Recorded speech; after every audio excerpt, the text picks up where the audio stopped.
It's Maz, you're back on the channel. Yay! It's been a while. You doing okay? Yeah, good. Thank you very much. I've wheeled another mess into you. You can see I've had an issue with cleaning, which is my own fault. You said it might not all be me, but the majority is. No, so what I've seen is there's definitely some wash marring. There's been some wiping with old towels. There's been some wiping bird poo off the car, which we spoke about. But there's also been quite a lot of work done on the car. So we know one side of the car's had more heavy machine correction on one side than the other side. Obviously, you've had your front repainted by Charade. We know the rear bumper at some point has been touched. So, you know, it's quite typical with 996s. You know, they've been around for a long time now. So people want to keep their cars nice. So they get people constantly working on them. And there's a history to be told from the paint. So I've bought my towels and I call this a mitt. Is that correct? Pad, wash mitts pad. you put your hand in. Yes. Okay. Yes. So look, I've made a big mistake, and Maz, you've said from the start, well, I'll sweep up your mess in today's video, but stop you at home making the same mistake. We're going to tell you a cheat code, which is blatantly obvious now, but wasn't for me at the time. So a lot of people make the mistake whereby they have their wash meter, their microfibers, and they think, now I've got a microfiber, everything's fine. But what microfiber does is it grabs dirt and holds onto it. And the way it releases dirt is when you get them wet. But it won't completely let go of all the dirt. So whenever you use a wash pad or your towel, just the once, you have to wash them. Yeah. You can't air dry them, put them away for a rainy day. I mean, it should be square. Your one is now rectangle. So I don't know how that's happened. Well, look, you've said you've had that for a couple of years. These that we use here at HQ, they're probably about 3 or 4 years old now. Okay. And I say this to everyone, and they look like this one, certainly the one I have, it's a brand new. Your one, yeah, it's the fibres are stiff, and that's because they're contaminated with dirt. When I spoke to you about this on the phone, you said, have you washed them? When was the last time you washed them? That's what you said. And that's when I was found out, because I haven't. Some people would know that you do have to wash like the towel and the pad as well, but you said you got to wash it after every single time you wash the car or clean the car. Yes, because we use split fibres on our microfiber pad, which is slightly different to the pads out there in the market, although some of them now are mimicking. But the great thing about the fibres on this is that they pick up, but when you're washing, they do release. But that doesn't mean that the fibres don't get contaminated over time. Yeah. So when you wash a car, obviously you're washing the dirt off, then the pad gets contaminated. Yeah. Therefore, you should wash them. Yeah. Like you would do if, let's say, you went to the gym and you got your gym clothes. You come home, you put them in the wash. It's the same thing with this. Well, and the towels that you use for drying, for applying quick detailer. Yeah. So, cut the long story short, you should have a collection of towels that you just cycle through. And that is actually, of anything we've ever spoken about, this is actually the most important part. Yeah. So once you put in the effort to make the car look shiny or clean, you can quickly undo the work by using towels that are contaminated. Because like with, when you machine polish a car, there's different compounds. You've got foam that you can use to machine polish a car. You've got wool that you can use, and you also got microfiber. And the reason why microfiber is so good is because it cuts. So if you imagine these microfibers, once they get contaminated, yes, they're soft when they're clean, right? And they're soft in the paint and they won't damage it. But when they get contaminated and then you're rubbing it in, that's when the damage happens. Yeah, I mean, look, just even pulling that out there, I don't know what that is, but I think that's plastic. But again, so this may be really obvious to you at home. It wasn't so to me. So there might be people out there on my level, but like my diligence post wash is, towel and that, wring it out, flap it out, leave it to hang and whatever. But then, you know, when we've gone through this away from the mic, and again, I'll show this up close, you know, you can see, I mean, look at that towel as well, a bit bristly and stiff, you know, and it's just... And yeah, and when you don't wash them and they start getting stiff, and this will happen to any microfiber towel, that's when you're going to start getting loads and loads of swirls. Yeah, so actually, despite having all the technique when cleaning the car, I have ultimately undone all that work. Yeah. So that is a very big lesson which we're giving to you at the top of the video, which will hopefully save your paintwork. It's a bit too late for me, which is why we've got a living legend here who's going to, like I said, sweep up my mess. So thank you for that, Maz. My pleasure. Let's see what else we'll learn as the video goes on. Cool. You've seen the swirl marks under Maz's light, but they were so bad you could see them outside with the naked eye and from quite a distance. All I can say is, I promise you, I'm not dropping these clangers on purpose. I'm just a little down on luck at present. Anyway, as this was the first time Maz was seeing my GT3, paint readings were taken, and we'll explain why at the end of the video. Then, Maz gave my GT3 a luxurious and comprehensive pre-wash, including iron fallout remover, tar and glue remover, water spot remover and a strong high alkaline decon shampoo. All products were Garage Therapy's own, obviously, and are available right now via the Nineworks website. Maz also assessed surface smoothness, deciding it didn't need a clay bar before we brought the car indoors for polishing. Then it was onto that machine polish using Garage Therapy Primer Polish, and at this point I'll let Maz explain. He's the expert. I'm going to be using quite a light compound. So primer polish, what this does is it does some filling, does some cutting, and leaves some material behind so that ceramic coatings can bond on top of it. So we'll see what this does.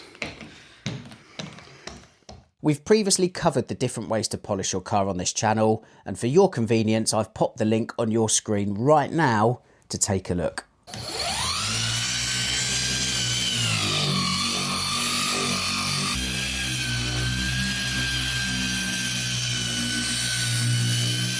No swirls. And as we slowly go over. Yeah. Yeah. Yeah? Yeah. Lots of swirls. No swirls. Maz has always said on this channel it's about process over product, and that very fact seems to have bitten me in the bum here, although I'm lucky Maz is happy to put a shift in to rectify my errors when washing the car. Let's see if we can notice a difference. Very good. Yeah. So, can you see that? Swirls. Whoa, yeah, look at that bit there. Yeah. Whoa, yeah. Swirls. Gnarly. No swirls. Buoyed by the progress, Maz cracked on with the rest of the GT3, including the windscreen, which he said he could make look better too. This was a pretty laborious day for Maz. I was just following him around with a camera, but we did have a giggle, and the results show what can be done when you know what you're doing. After polishing out the gnarly swirls, Maz went over the rubbers with GT panel wipe before applying Cerberus V2 Ceramic Coating, and we'll talk about this later. Lastly, GT tyre serum was applied to soak into the tyres to complete the makeover. My GT3, once again, was looking $1 million. So this is the wash bag. This is the wash bag. Note to Lee, this is the important bit. Stick them in the wash. You put in a shift, Maz. Yeah, it's been quite a shift. What we've done effectively is compress about 2 days worth of work into 7 hours, 7-8 hours ish. So this is a paint enhancement to fix the issues that were on the paint, which was swirls. Yeah. Some bird staining, bug staining and stuff like that, which we've done. Mm-hmm. And then we protected it with a ceramic coating. Because we've obviously had to condense the work into 1 day, is probably not as thorough as what, if I was personally do it, would have been. I remember I said to you, like, some bits on the wheels I could have done a bit better job on. I could have maybe gone after a few more defects on the paint. on certain areas. But overall, it's a fantastic result. And certainly when we done the before and afters, there was a massive difference, which tells us two things. One, I don't think the damage was that deep.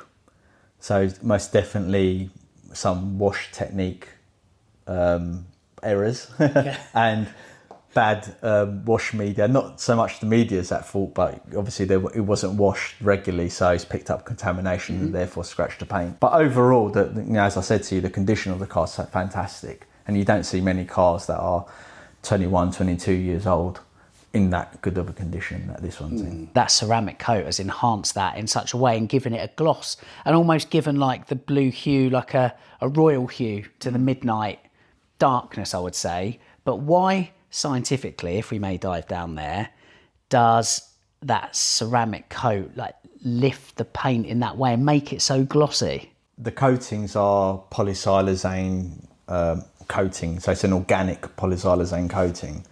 And what that does is that leaves a thick, I say relatively thick, so with our coating it'll be something like 500 to 600 nm.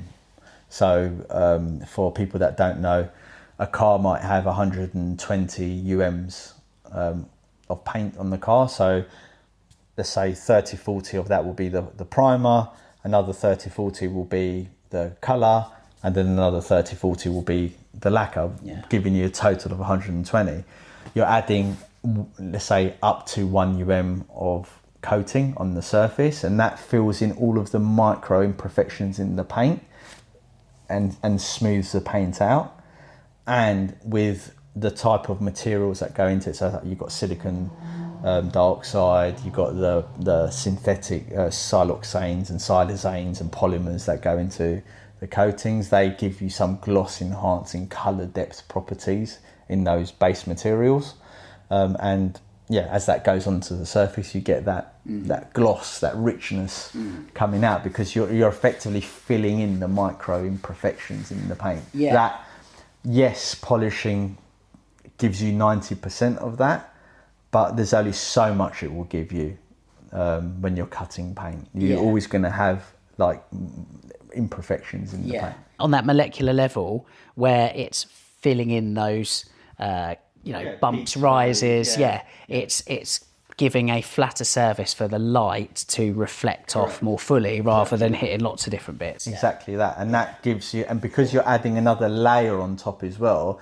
that's giving you more colour saturation and depth, which is what good coatings, like our coating is, a good coating will do. And that really developed, over like a period of like 20 minutes after application. It just kept blossoming. So what that is that's the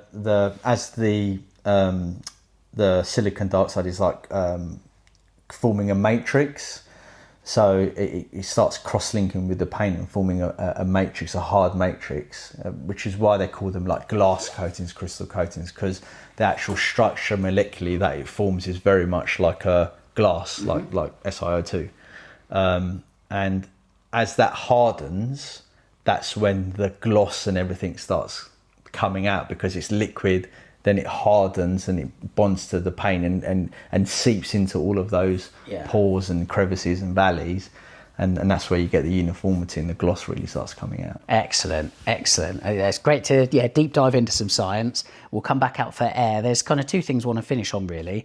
First thing is, I want to say, in using all of your towels and whatnot that I have over the years, I really like the fact you don't have labels on them, because you will not believe the amount of other brands that do.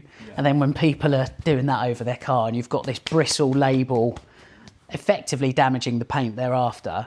For those that don't know then, because we've learnt today that you need to wash all of that after every wash, but what wash?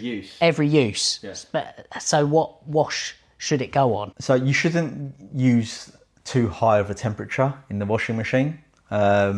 Typically, I would say keep it at 30 or 40 degrees. Use non-bio liquid in there, because when you have softeners in there, it affects the polyester and polyamide mix in there, and it clogs up the microfiber. So that's no good. For the towels.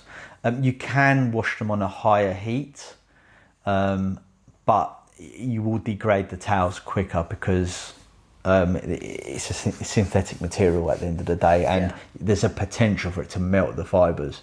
Unlikely, but you shouldn't wash them on high heat. 30-40 degrees is ample. That's the very big message today, I think, that we did cover at the start of the video, but it's been great to show just what can be done with the right process as well as products. In a day's work, in your case, it's a couple of days really if you want to give it a good crack. The reason you did the paint depth gauge is because you wanted to get an understanding of how much you could lean on the car, lean into it, because like you said, down this side where it's a lot thinner, you were like, well, I don't want to take too much off. Whereas you had more meat on the bone on the other side. Yeah, much more meat on the bone on the other side. So it's about paint preservation. So I want to remove as little paint as possible, especially on a car of this age. What we don't want to do is if you came in and you said, I want a paint correction, so the car's with me for 2-3 days, then I would be using heavier compounds potentially to correct some of the defects. However, ideally, you want to assess the car, every car on its merits, so to speak, and think, right, how least aggressive method or combination of cutting compounds can I use to get the best results? And today, I deemed it that we didn't need to go heavy on the car because the car has seen a lot of machine polishing in its life. I can tell straight away, certainly from the paint readings, but just looking at certain texture in the paints and stuff like that, and going light, but still, and the primer polish will do a little bit of filling in there as well, right, with some of the resins that go into the primer polish, plus adding the ceramic coating on top was going to give you the result you're after, i.e. removing the swirls that you can see in the sunlight, hiding some of the defects, removing as little paint as possible, and then protecting it. Yeah. And just to end, and take a deep breath, we've still got some paint to work with. I haven't removed 5, 6, 7 UMs of paint, and then whoever comes and works on it in a year or 2 or 3 or 4 years time has got no paint to work with, then you're talking about a repaint. Yeah, nice disclaimer. I've left something there for you.